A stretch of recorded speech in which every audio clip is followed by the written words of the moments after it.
Greetings. Welcome to the Asana lab on Sirsasana, headstand. So it's a quintessential example of the single position, the first asana principle.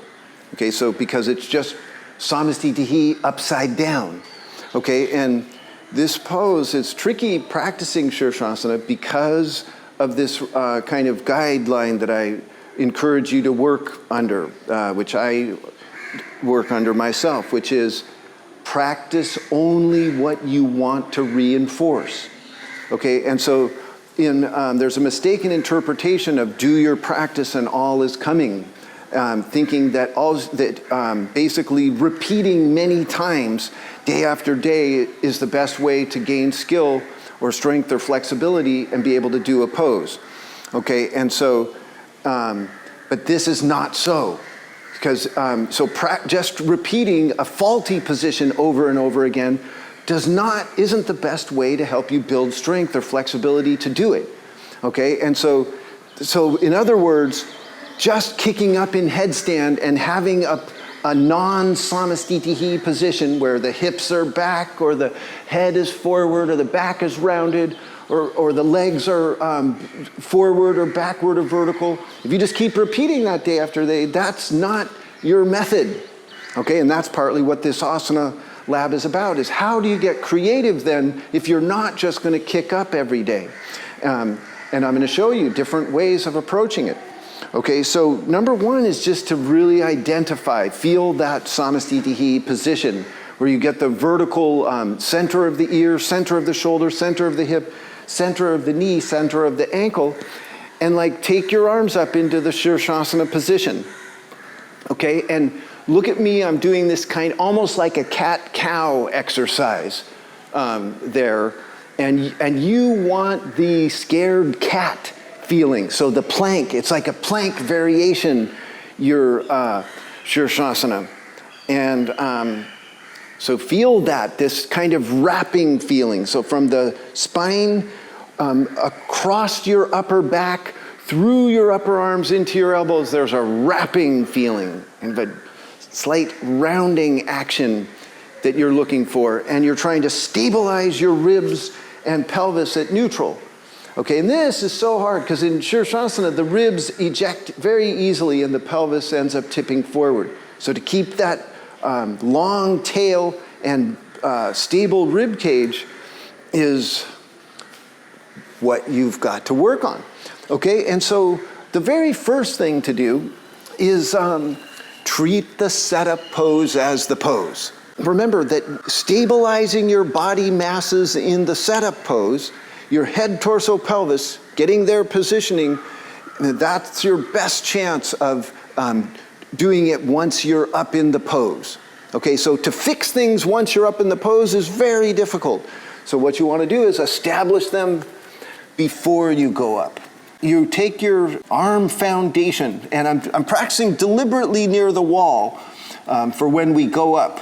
And so you snug your fingers together, stamp your forearms down, make sure they're shoulder width apart. Place your head on the ground, the fontanelle, so that's the flat spot in front of the crown, and then lift your hips up and don't immediately start walking. So look at me. People often start walking in and losing their positioning immediately. Okay, so you're going to walk your feet out a little bit, stamp your forearms, try to get that wrapping feeling that I showed you standing. So from your fingers through the forearms, the upper arms, across the shoulders, upper back, that all gains great stopping power. And then lift up the hips and try to tilt your pelvis to neutral by lifting and separating the sitting bones. So go way up on your tippy toes and stay. Stamping down the forearms, lifting the shoulders, bracing the upper back, stabilizing your rib cage, doing your best to set your pelvis to neutral, and treat this position as Sirsasana. So stay there and breathe.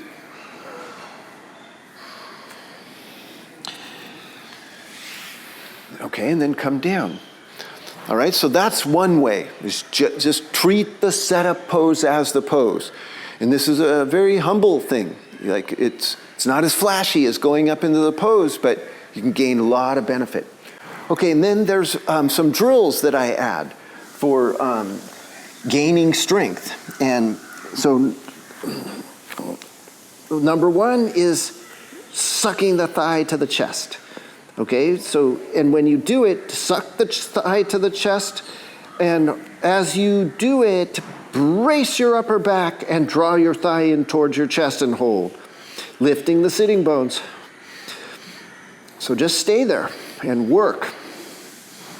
Lengthening your straight leg, grounding those toes, keeping the thigh towards the chest and bracing your upper back, planting your forearms, and then switch. So you can go back and forth as an exercise, but you can also hold and treat this as your Sirsasana. And come down. Okay, and remember, as you're doing this work, you've got to gain skill in bracing your upper back and shifting your pelvis forward. Okay, and those are two very contradictory things. Because normally when you lift your hips and try to get them vertical over your shoulders, your back gives way, right? So like this. So as soon as you try to get that vertical hips, then the back starts going. That you don't want. So you want to brace your back and lift your hips. And really practice that diligently. Okay, so the second variation is to take the leg up without rotation and keeping full extension. Okay, so you don't want to bend the knee and turn that hip out to try to get a higher position. Okay, so you look at when you're in your setup, your kneecaps are facing forward, your legs are fully extended, and that you keep that. So wherever that is, you work it. And treat it as though it's the pose. Stamp down the forearms. Lift the shoulders, brace the upper back, root the standing leg, and lift up with the brilliance through your up leg. And stay and hold. And then switch, and you can see the advantage of this is you're bracing your rib cage and stabilizing your body masses with great control. Come down. Okay, so notice that in each one of these variations, this relationship between the head, torso, pelvis, you're keeping that nice samastitihi form, and not just keeping it, cultivating it. Okay, and then you can use props, and I'll show you how.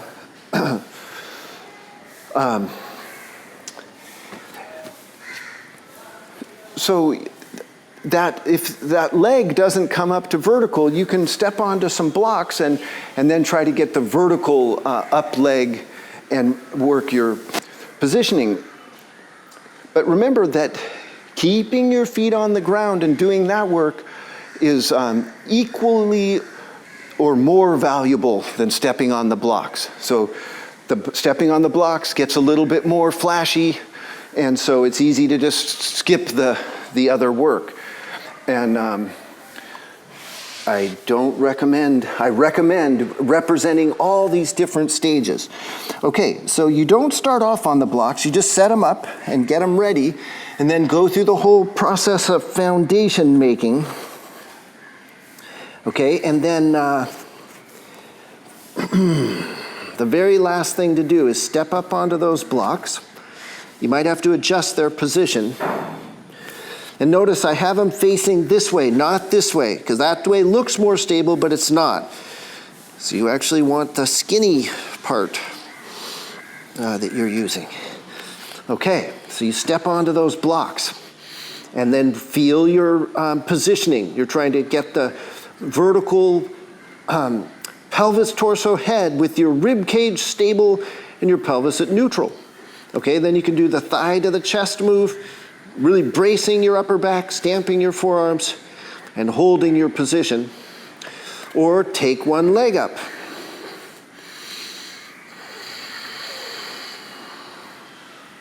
Without any rotation and full extension through the legs.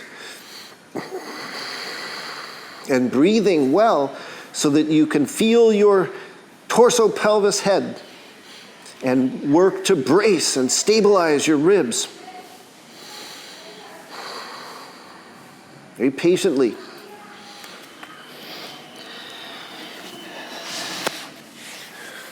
Okay? So all of that is Sirsasana. Okay? So this is, you do these things instead of just kicking up into your pose and holding. Okay, so then let's go to when you actually go up into the pose. Okay, so you're trying your best to come up with that nice positioning of your danda, your staff. But there's a few devices you can use to kind of help improve your position. And working at the wall is good so that there's not subtle fear influencing you. You can be more confident. Okay, and you come right into that wall, very close, so that if you were to fall, then you don't fall far. Okay, so you come up into your position. And then one excellent way to work is just go thighs to chest. So go thighs to chest and draw your ribs down. Plant your forearms, brace your upper back, and treat this as your pose. Okay, and then you can shoot one leg up and keep one thigh to the chest. And then use this thighs to chest, both thighs to chest as your home base. So return to both thighs to chest and then switch. And stay. And keep your arms and legs very active. So arms stamping, top leg reaching up, and thigh sucking towards chest. So using your limbs to help stabilize your pelvis, torso, head. Okay, and then you can also do it from the other end. So go both legs up. You're trying to influence your position with your thigh to the chest move. So trying to suck the ribs in as you suck your thighs to your chest. And it may draw your front leg forward a little bit, and that's okay as you work. Suck and stamp the forearms. All right, then come up and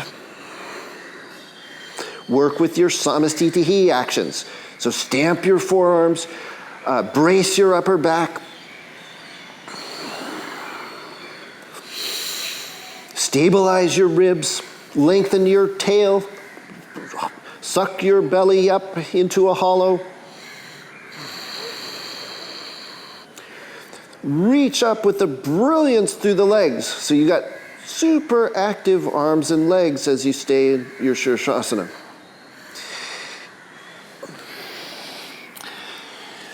Okay. One last little thing that it's possible that despite your best efforts, you won't be able to kind of lift the shoulders up enough to really get the nice head torso position. And so I use this often myself just because it's quite effective, and that is just to support your head with a little towel or something. And so I just put that right on there, and it makes it a little bit harder to balance, but it's well worth it because of the improved positioning. So you come up and then just do your work with your head supported on little bit of elevation of your head can do wonders for see, look at my shoulders. So you're trying to lift those shoulders up as you stay in position. And so if you elevate your head a bit, you can end up with a better arm, shoulder, and torso position that allows you to influence your ribs up in that pose. Okay, so there's some things to work on in your Sirsasana, and it's called the King of Asanas. So very well worth doing all this extra work because you want to repeat what you want to reinforce.